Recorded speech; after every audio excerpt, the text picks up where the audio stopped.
If you've ever thought, I've gone too far, this is for you.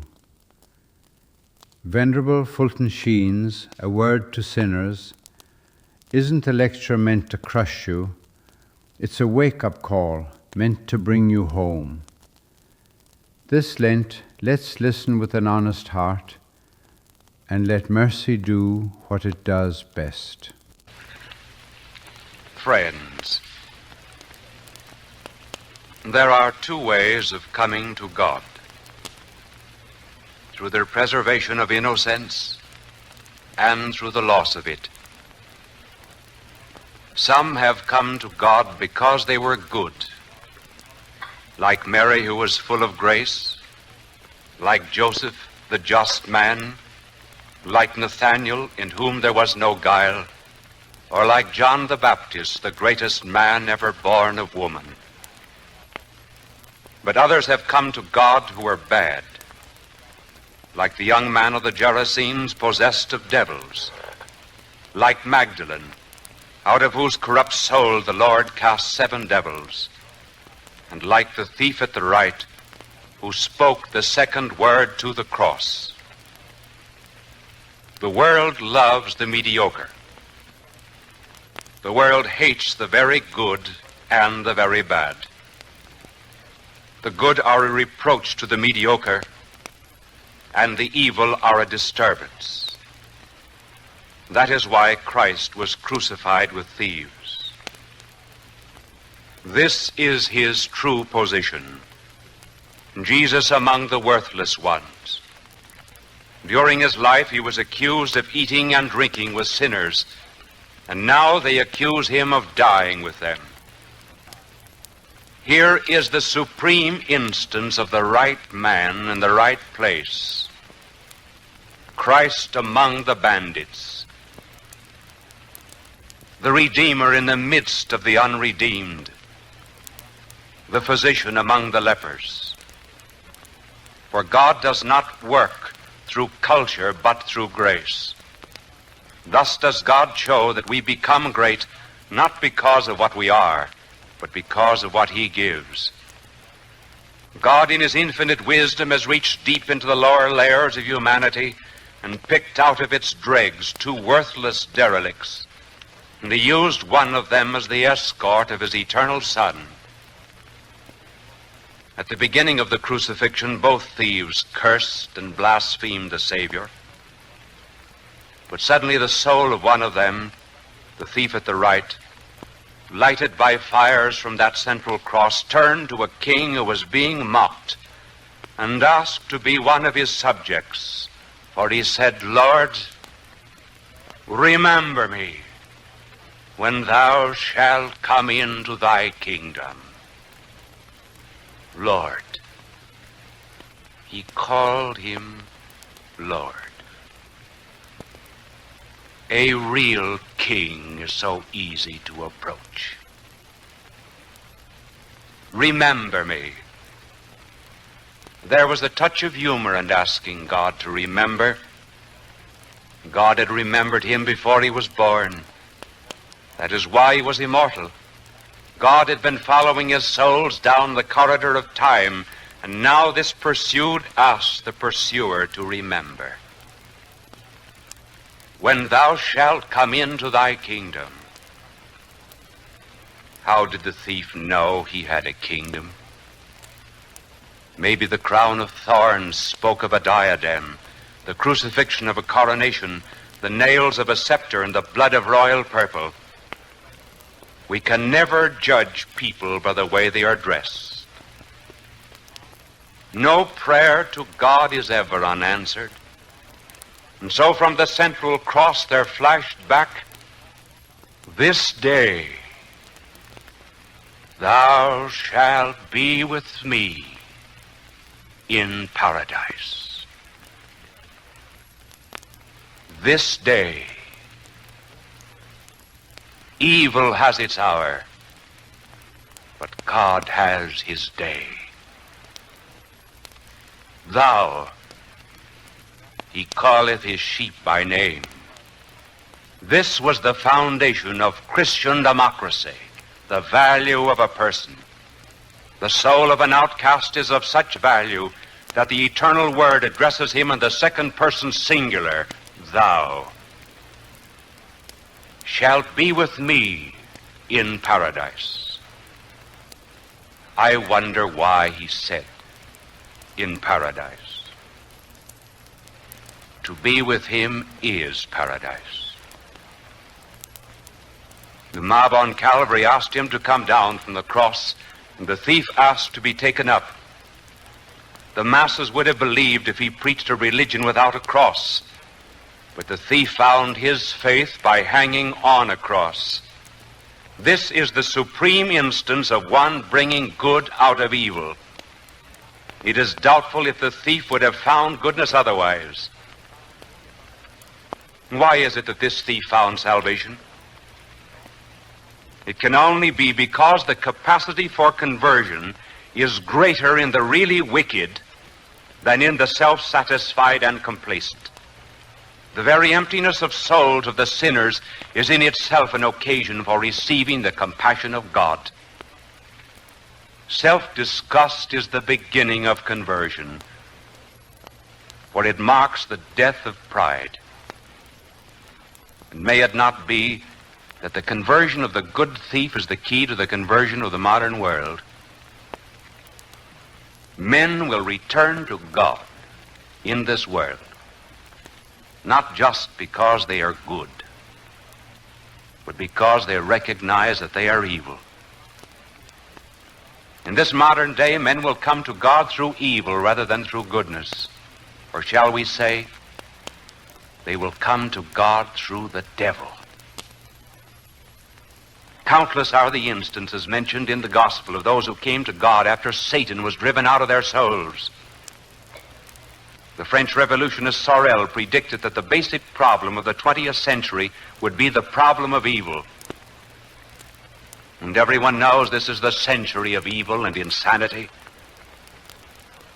The 19th century foreshadowed this in one of its most outstanding writers, Dostoevsky, the Russian, who believed that the world would be saved after it had passed from Antichrist to Christ. An English philosopher in our own day makes this typical modern approach of finding God in the very midst of evil. None of the explanations given by his contemporaries concerning evil are satisfactory to him. The socialist explanation of evil in terms of economic inequality and injustice he rejects. Very aptly he says, for if poverty is the root of all evil, then money must be the source of all virtue. And then he rejects the psychological explanation of evil, which attributes evil to suppressed desires and thwarted sex libidos, all of which, according to the modern mind, could be abolished by popularizing aesthetics and by extending the blessings of the machine and the ballot. And he asks himself, was no rich man ever cruel? Was no unrepressed man ever tyrannical? Was no self-expressive child selfish? Evil is not merely a byproduct of unfavorable circumstances. It is so widespread and so deep-seated that one can only conclude that that which religion has taught is true, namely that evil is endemic in the heart of man. And that it is. It is in our blood. It flows through our veins. It gives life to the brain when it thinks evil. It energizes the will when it kills. It fires the muscles when it drops bombs, and it persecutes the prayerful. In the face of that evil which is endemic in the human heart, this truth finally emerges. To overcome evil, we must begin to recognize that it is evil. And there's no hope for the world until we do recognize sin as sin. There's hope for those who are deaf and who want to hear, for the lame who want to walk. There is hope for the diseased to acknowledge the need of a physician, and there is hope for a sinner who recognizes the need of a Redeemer. The thief at the right conquered evil just that way. By admitting his emptiness of soul, he called upon God to save him. There is only one thing in the world that is worse than sin, and that is denying that we are sinners. And that is the tragedy of the world in which we live. It denies sin. Never before in the history of the world was there so much evil, and never before so little consciousness of it. We blame everyone except ourselves. Talk to a modern man about recognizing and reconciling his soul with God, and this is what he will say to you. What have I ever done to him? I leave him alone. Why shouldn't he let me alone? Why does the modern man say this? Well, for the very same reason that a healthy man might say to a surgeon who wished to operate on him, "There's nothing wrong with me. Leave me alone." In like manner, if you are your own law, if you set your own standards, if you are your own God, then it is nonsense to ask to be reconciled to another God. As a man gets more wicked, he understands his wickedness less and less. Just as when a man's fever climbs to a point of deliriousness, he understands his sickness less and less. He may even think himself so healthy that he wants to go to work. The more we are in sin, the less we know sin. As the sounder we are asleep, the less we know we are asleep. We have to wake up before we know we were asleep. A moderately bad man knows he is not good. A very bad man thinks he's good. When, therefore, you reach a point when you cease calling yourself idiotic and do not mean it, and begin to call yourself a rotter and really mean it, you are on the pathway of the good bandit that leads to conversion. The perception of guilt is the condition of conversion, as the perception of disease is the condition of remedy. And so long as we think we are good, we will never, never find God. If you think you know it all, how can God teach you? There's a peculiar thing about pride. We will admit we are ill-tempered or that we are intemperate. But have you ever in your life known anyone who admitted that he was proud and conceited? We all deny that we are proud. We condemn pride so very vociferously in others that we deny we've ever been guilty of it ourselves.